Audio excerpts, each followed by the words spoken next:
N husband family is முஸ்லீம்.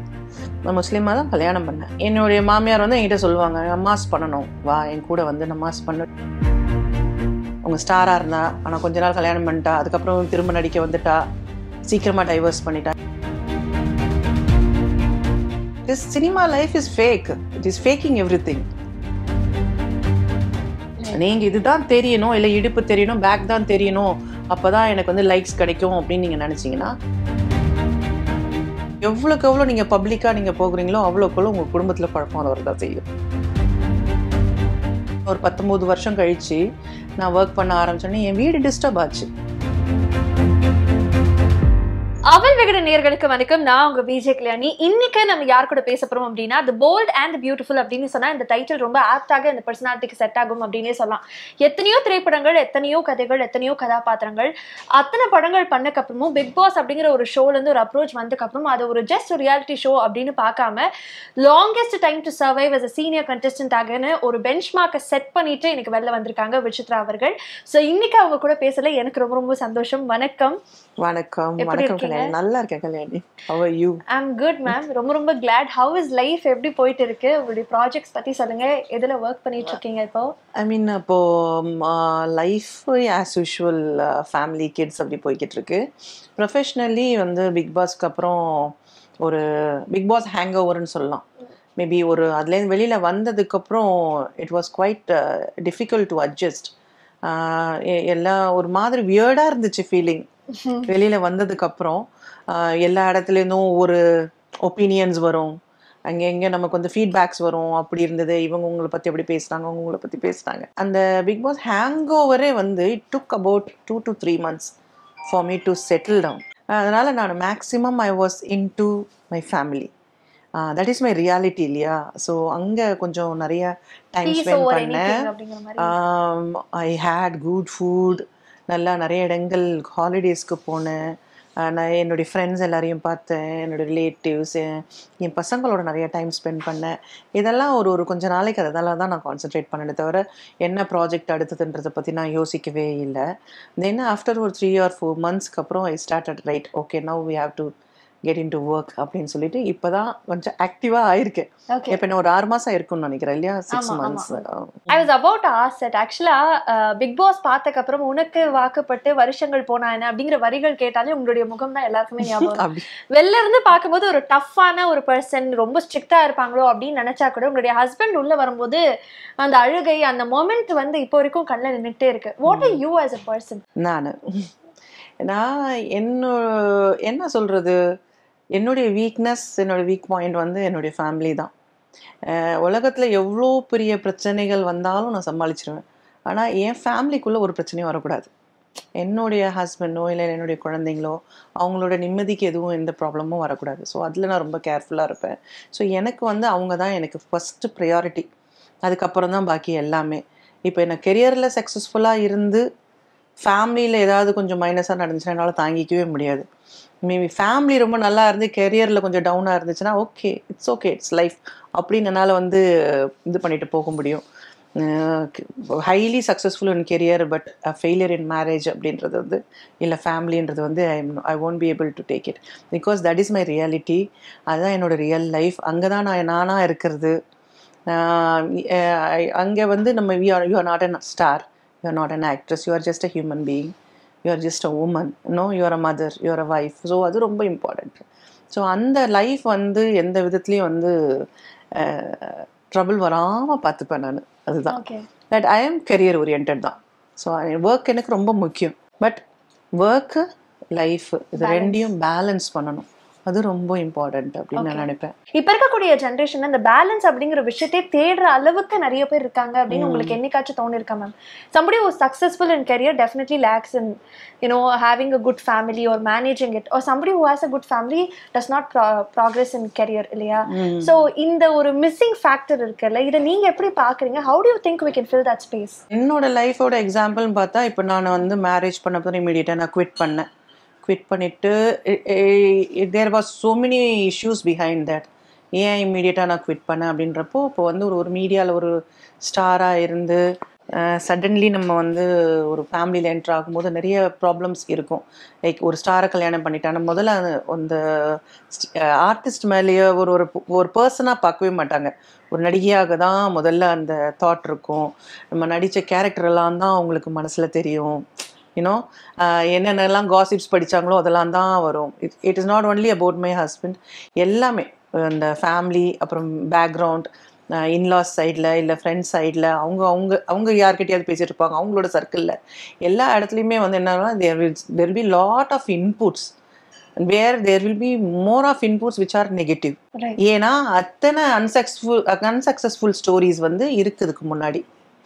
அவங்க ஸ்டாராக இருந்தா, ஆனால் கொஞ்ச நாள் கல்யாணம் பண்ணிட்டா, அதுக்கப்புறம் திரும்ப நடிக்க வந்துட்டா, சீக்கிரமாக டைவர்ஸ் பண்ணிட்டா, இதுதான் இருக்கும். ஸோ அது வந்து அந்த ஒப்பீனியன் இருக்கும் இல்லையா. ஒரு ஆர்டிஸ்ட் வந்து கல்யாணம் பண்ணாங்கன்னா அவங்களுடைய மேரிட் லைஃப் இப்படி தான் இருக்கணுன்ற அந்த ஒப்பீனியன் வந்து ஸ்ட்ராங்காக எல்லார் மனசுலையும் பதிஞ்சிருக்கு. ஜனங்க மத்தியிலே மட்டும் இல்லை, இப்போ ஒரு ஸ்டாரை வந்து யாராவது ஒருத்தர் கல்யாணம் பண்ணுறாங்கனாலும் அவங்க மனசுலேயும் அது இருக்குது. அதனால தான் அது டிஸ்டர்ப் ஆகுது. So when you get married, first thing, நீங்கள் என்ன தான் எவ்வளோ பெரிய ஸ்டாராக இருந்தாலும் அந்த ஃபேமிலிக்கு கொஞ்சம் டைமும் ஸ்பேஸும் கொடுக்கணும். அந்த அட்ஜஸ்ட்மெண்ட்டுக்கு கொஞ்சம் டைம் எடுக்கும். அதுக்கான ஸ்பேஸ் கொடுக்கணுன்னா கொஞ்ச நாள் கெரியரை கொஞ்சம் செகண்டரியாக வச்சுக்கிட்டு பர்சனல் லைஃபுக்கு மோர் இம்பார்ட்டன்ஸ் கொடுக்கணும். ஆனால் இப்போ என்ன ஆகுது அப்படின்னாக்கா வந்து they are not keeping anything private. Everything is public now. So நீங்கள் எவ்வளோக்கு எவ்வளோ நீங்கள் பப்ளிக்காக நீங்கள் போகிறீங்களோ அவ்வளோக்கு உங்கள் குடும்பத்தில் குழப்பம் வரதான் செய்யும். So they should be some kind of privacy, they should be some kind of secrecy. வீட்டு விஷயங்கள், பெட்ரூம் விஷயங்கள், சில விஷயங்கள் வந்து வெளியில் வரக்கூடாது. அதை வந்து எல்லாமே வெளியில் வந்துக்கிட்டு இருந்தால் எல்லாருமே எல்லாமே பேசவும் செய்வாங்க. உங்களுக்கு என்றைக்குமே நிம்மதின்றது கிடைக்கவே கிடைக்காது. அந்த பீஸ் ஆஃப் மைண்ட் வேணும். நீங்கள் வந்து உங்கள் ஃபேமிலி நல்லா இருக்கணும், ஹெல்த்தியாக இருக்கணும், உங்கள் பிள்ளைங்க நல்லா இருக்கணும் அப்படின்னு நினச்சிங்கன்னா கொஞ்சம் வந்து அந்த ப்ரைவசியை மெயின்டைன் பண்ணிக்கணும். அதே மாதிரி திரும்ப again if you are taking a gap and you are coming back to the career, அப்போது வந்து again there is a lot of change will be there in your family. Adjustment problems வரும். சடனாக அம்மா இருந்தால் அம்மா திடீர்னு நடிக்க வராங்க, சடனாக வராங்க. அப்போ அவங்களுக்கு திடீர்னு அவங்களுக்கு வந்து நிறைய ஒர்க் இருக்குது, டைமிங்ஸ் நிறைய. இப்போ நானே வந்து அகெயின் ஒரு 19 வருஷம் கழித்து நான் ஒர்க் பண்ண ஆரம்பிச்சோன்னே என் வீடு டிஸ்டர்ப் ஆச்சு. ஏன்னா 24 hours அட்டென்ஷன் அவங்களுக்கு எங்கிட்டேருந்து கிடச்சிட்டு இருந்தது. கிட்ஸ் நான் வந்து 24 மணி நேரம் பசங்களை நான் கவனிச்சிக்கிட்டு இருந்திருக்கேன். அவங்களுடைய ஸ்கூலு, அவங்க ஸ்விம்மிங் கிளாஸு, அவங்களுடைய கராட்டே கிளாஸு, அவங்களுடைய home work, projects, activities, everything எல்லாமே நான் தான் பார்த்துக்கிட்டு இருந்தேன். அதாவது வீட்டில் குக்கிங்லேருந்து மெய்டு வரலன்னா நான் தான் வீட்டு வேலைகள்லாம் பார்த்துக்கிட்டு இருப்பேன். இது எல்லாமே நான் தான் பண்ணிகிட்ருப்பேன். ஹஸ்பண்ட் வந்து நிறைய ட்ராவலிங் இருந்தது அவருக்கு அப்போவே. So he will be travelling out. So அப்போது வந்து 2 பேரண்ட்டில் ஒரு பேரண்ட் கண்டிப்பாக இருந்தாகணும். ஸோ அப்படி இருக்கும்போது லைஃப்பை பேலன்ஸ் பண்ண முடிஞ்சுது. 2 பேருமே பேக்கை தூக்கிட்டு வெளில கிளம்பிட்டோன்னா ரொம்ப கஷ்டம் இல்லையா. அப்போ குழந்தைங்களை யார் பார்க்குறது? They need a parent. Okay, கண்டிப்பாக வேணும். இல்லை யாராவது எல்டர்ஸ் இருக்கணும், அந்த ரெஸ்பான்சிபிலிட்டியை வேறு யாராவது எடுத்துக்கிறவங்க இருக்கணும். But nothing can replace a mom and or a dad. அம்மாவோ அப்பாவோ யாராவது ஒருத்தர் எப்போவுமே இருக்கணும். ஸோ சடனாக நம்ம வந்து கெரியர்னு நம்ம என்ட்ரு ஆகும்போது டிஸ்டர்ப் ஆகும் லைஃப். அப்போ என்ன ஆகுது, it is not about they don't like you to go and work, என்னை புரிஞ்சிக்க மாட்டேங்கிறாங்க, ஏர் ஈகோயிஸ்டிங் அப்படின்றது இல்லை. அந்த அடாப்டேஷன் அட்ஜஸ்ட்மெண்ட்டுக்கு வந்து கொஞ்ச நாள் அந்த ஃபேமிலிக்கு இருக்கும். ஸோ அதை வந்து புரிஞ்சிக்கணும். அதே மாதிரி வென் பர்சன் இப்போ நானே வந்து வெளியில் நான் இண்டஸ்ட்ரியில் இப்போ நான் வந்து கெரியரில் கான்சென்ட்ரேட் பண்ணுறேன்றப்போ ஒரு ஹஸ்பண்ட் ஒய்ஃப் சேர்ந்து டைம் பிளான் பண்ணணும். they have to plan. Okay, now you are also working, I'm also working, how are we going to manage our kids? வீட்டு விஷயங்களை எப்படி நம்ம பார்த்துக்க போகிறோம்? அந்த ஒன் டைம், அதாவது ஒரு ஃபேமிலி டைம், அது எப்படி நம்ம பிளான் பண்ண போகிறோம்? இதெல்லாம் ரொம்ப இம்பார்ட்டன்ட், டிஸ்கஸ் பண்ணணும். இனிஷியலாக எனக்கு வந்து அது நான் கொஞ்சம் மிஸ் ஆச்சு. So that gave a big disturbance to my children. அவங்களால அதை அடாப்ட் பண்ணிக்க முடியல. அம்மா உனக்கு வந்து ஒர்க்கு தான் முக்கியமான்ற கேள்வி வந்துச்சு. Okay. So now how I plan is I make sure that I am available for them always. என்னதான் ஒர்க் இருந்தாலும் அவங்களுக்கு அவங்களோட எக்ஸாம்ஸா, அவங்களுக்கு ஒரு முக்கியமான ஹாலிடேவா, வீக்கெண்ட்ஸா, அதை நான் அவங்களுக்கு நான் அவைலபிளாக இருக்கிற மாதிரி நான் பார்த்துக்கிறது. Even my husband also says that okay my wife is going out for a shoot, this time I have to be there with my children அப்படின்றத அவர் கரெக்டாக அட்டென்ட் பண்ணுறாரு. அப்போ என்ன ஆகுதுன்னா அது வந்து வீட்டில் வந்து பேலன்ஸ்டாக இருக்கும். Okay, they won't miss. So any problems we can attend to it immediately. அப்படி பண்ணாமல் விடும்போது கொஞ்சம் கொஞ்சமாக கேப் வரும். ஒரு மாதிரி ஒரு வேக்யூம் வரும். அப்புறம் எவ்ரிபடி இந்த family will be unhappy. Ma'am நீங்க பேசும்போது ஆஸ் அ ஃபேமிலியா அடாப்ட் ஆகிறதுக்கு ரொம்ப டைம் ஆகும் அப்படின்னு சொன்னீங்க. But I feel as a உமனாவே நம்ம ஒரு டிஃப்ரெண்ட் லைஃப் ஸ்டைல்ல இருந்து இன்னொரு லைஃப் ஸ்டைலுக்குள்ள போகும்போது நமக்கு அந்த அடாப்டபிலிட்டின்னு ஒரு விஷயம் இருக்குல்ல, அதுக்கே ரொம்ப டைம் ஆகும். உங்களுக்கு எப்படி இருந்தது? ஏன்னா நீங்க சினிமால இருந்த டைம், பீக்ல இருந்த டைம், நிறைய பேர் எங்க போனாலும் செல்ஃபிஸ், நிறைய ஃபேன்ஸ், இப்படி ஒரு ஃபேம் ஒரு ஹால்மார்க்ல இருந்துட்டு அதுலேருந்து அப்படியே அதை விட்டுட்டு getting into a family life is a huge thing that point in time. அதை நீங்க எப்படி டேக்கிள் பண்ணீங்க? That's what. இப்போ ரொம்ப பெரிய பிரபலம், பயங்கர பெரிய ஆக்ட்ரஸ்ன்ற அந்த இதோட தலையில வச்சுக்கலாம் போகக்கூடாது ஃபேமிலியில். Okay, you are a person, first நீ ஒர்க் பண்ணிட்டு இருந்த, இப்போ கல்யாணம் பண்ணிட்டு போற, அவ்வளோதான் நம்ம மைண்ட்ல அந்த புரிதல் அப்போ இருந்துச்சு.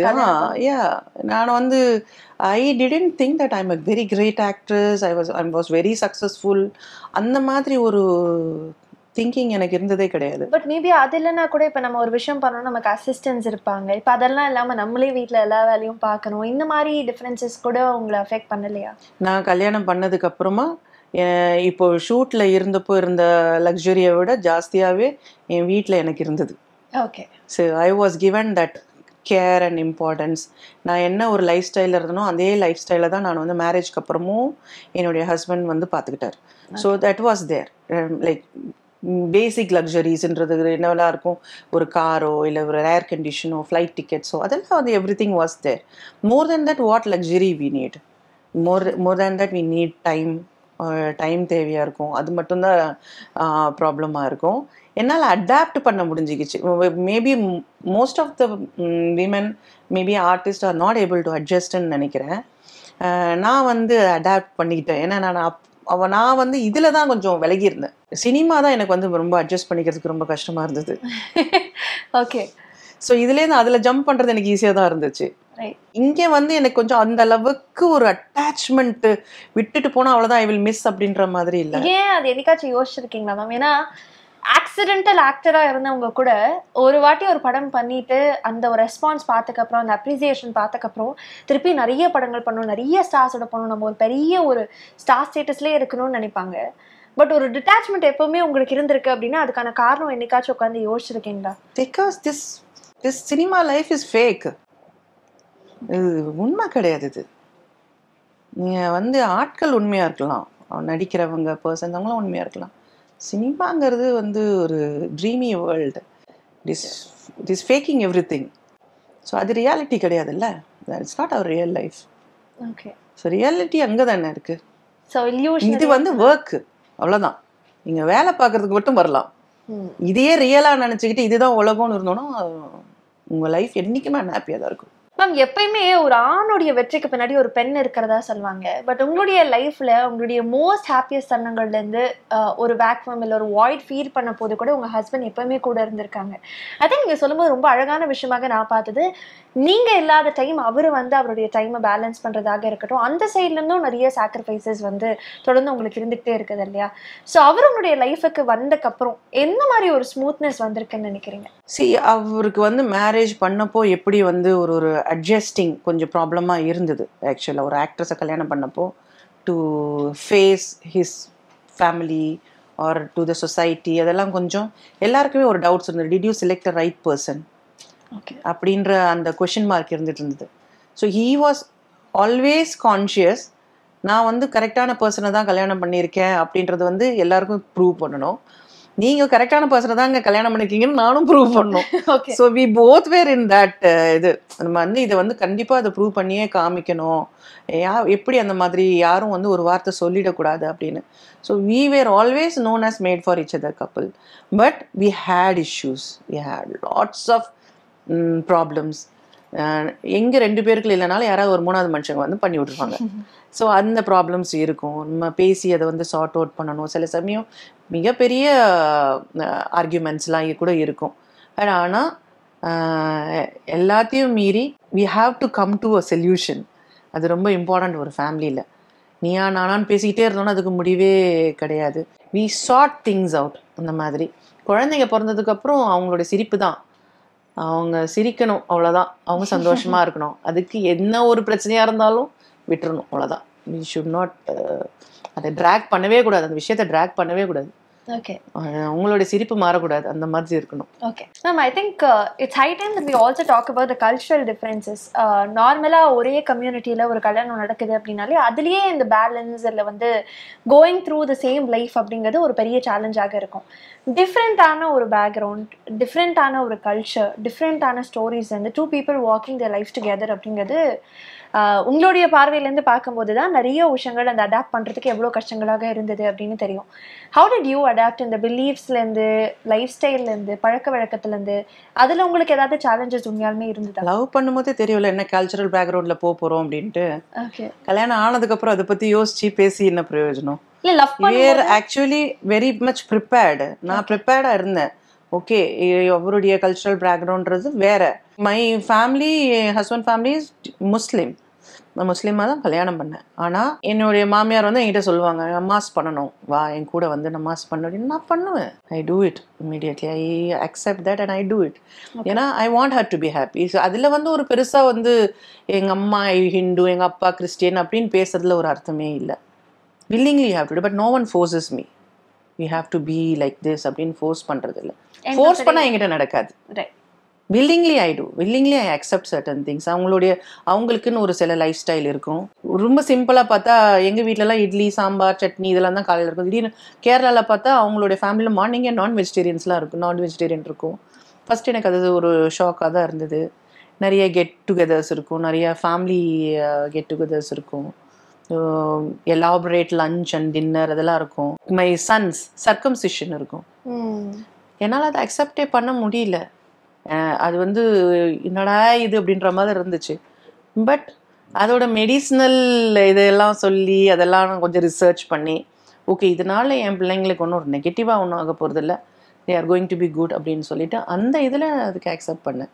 நாட் ஃபார் ரிலீஜியஸ் பர்பஸ்ன்ற ஒரு இதுக்காக நான் அக்செப்ட் பண்ணேன். That is actually good for boys அப்படின்றதுனால அதை அக்செப்ட் பண்ணேன். அது நெசசிட்டி இல்லை அப்படின்னு சில பேர் சொல்கிறாங்க. But I accepted it because of that.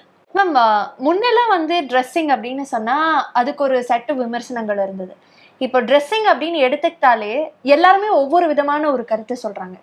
End of the day it's for the comfort. பியூட்டிங்கிறத தாண்டி நமக்கு என்ன கம்ஃபர்டபுளாக இருக்கோ அதுக்காக தான் ஒரு ஆடை அணியிறோம் இல்லையா?